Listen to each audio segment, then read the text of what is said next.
Hello বন্ধুরা, কেমন আছেন সবাই? আশা করি খুব ভালো আছেন। আমার সামনে যে রেঞ্জটি দেখতে পাচ্ছেন, এটি হচ্ছে বলসার ফিটিং করা রেঞ্জ।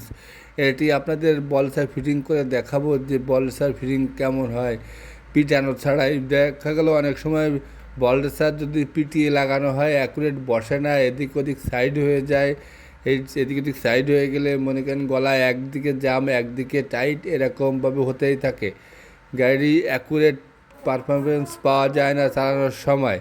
এই জন্য আমরা এই বলসার ফিটিং করা রেঞ্জটি নতুন ইনস্টল করেছি। এটাকে আমরা এবার ফিটিং করে দেখাবো এটি কেমন হয়।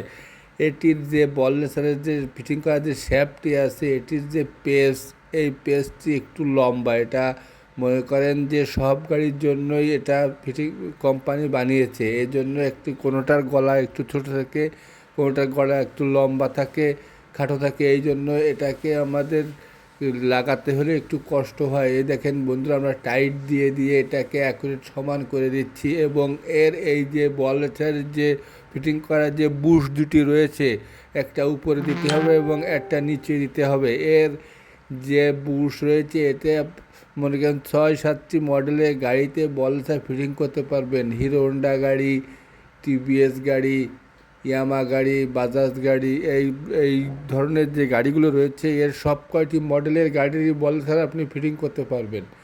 এতে দেখেন বন্ধুরা, আমরা এটাকে ফিটিং করার জন্য এটাকে প্রথমে ঢুকিয়েছি, ঢুকানোর পরে ফিরে আবার অ্যাকুরেট করে মাপটা দিয়ে ফিরে আবার অ্যাকুরেট ফাইনাল লাগাবো। এই দেখেন বন্ধুরা, আমরা এই যে বলসারটি ঠিক মতো ঢুকানো হয়েছে, এবার অ্যাকুরেট ফাইনাল লাগানো হয়ে গেছে। এবার এটাকে আমরা খুলবো, কিন্তু এই যে খোলার সময় একটু প্যারা, যে এটার প্যাচ অনেক লম্বা, এই জন্য একটু সময় লাগে। এটাকে আমরা বলসার ফিটিং করার পর আপনাদের দেখাবো যে এটার বলসার ফিটিং কেমন হয়।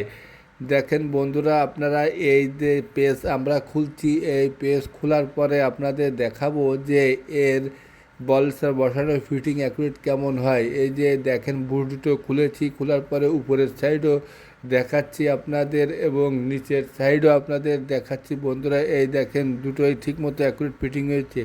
ভিডিওটি ভালো লাগলে চ্যানেলটিকে সাবস্ক্রাইব করে দেবেন এবং অন্যকে দেখার সুযোগ করে দেবেন। পরবর্তী ভিডিও